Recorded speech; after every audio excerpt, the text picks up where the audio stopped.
Happy Black History Month. You've probably heard the name Thurgood Marshall, the first black Supreme Court justice. But have you heard of his mentor? Today we're talking about a man who spent time as the dean of Howard University Law School, was the first general counsel of the NAACP, and earned the title the man that killed Jim Crow, Charles Hamilton Houston. Houston was born in September of 1895. He graduated from Amherst College as valedictorian in 1915 as the only black student in his class.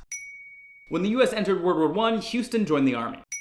While serving, he was appalled at the vitriol that he and his fellow black soldiers had to deal with. He wrote, quote, "The hate and scorn showered on us Negro officers by our fellow Americans convinced me that there was no sense in my dying for a world ruled by them. I made up my mind that if I got through this war, I would study law and use my time fighting for men who could not strike back." After the war, he entered Harvard University and became the first black student elected to the editorial board of the Harvard Law Review.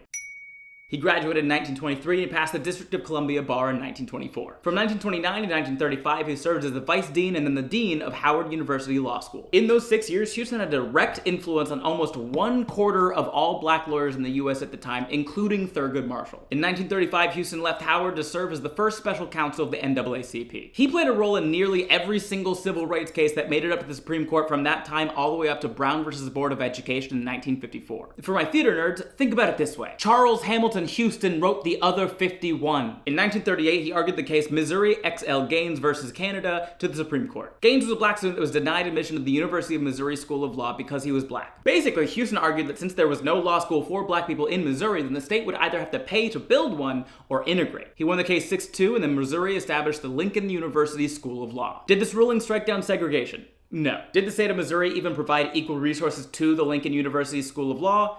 Also no. So why is it important? Well, it's proof that the strategy that Houston developed to attack the separate but equal doctrine worked. In the documentary, The Road to Brown, the Honorable Juanita Kidd Stout said this of Houston's legal strategy. When he attacked the separate but equal theory, his real thought behind it was, alright, if you wanted separate but equal, I will make it so expensive for it to be separate that you will have to abandon your separateness. From 1935 to 1948, Houston argued 8 major civil rights courses to the Supreme Court. He won 7 of them. Houston passed in 1950 before he saw the end of state-sponsored segregation with the Brown versus Board of Education ruling in 1954. And although Houston himself may not have literally been in that courtroom, the fingerprints of his influence were. Of the legal team that argued in Brown, Houston directly mentored 3 of them, worked cases with 2 of them, taught with 1 of them, and hired 1 of them as a teacher. Thurgood Marshall once said of Houston's influence and legacy, quote, "We wouldn't have any place if Charlie hadn't laid the groundwork for it." That's all for today. Come back next time to learn about the first and only black man to ever win a singles title at Wimbledon, the US Open, and the Australian Open.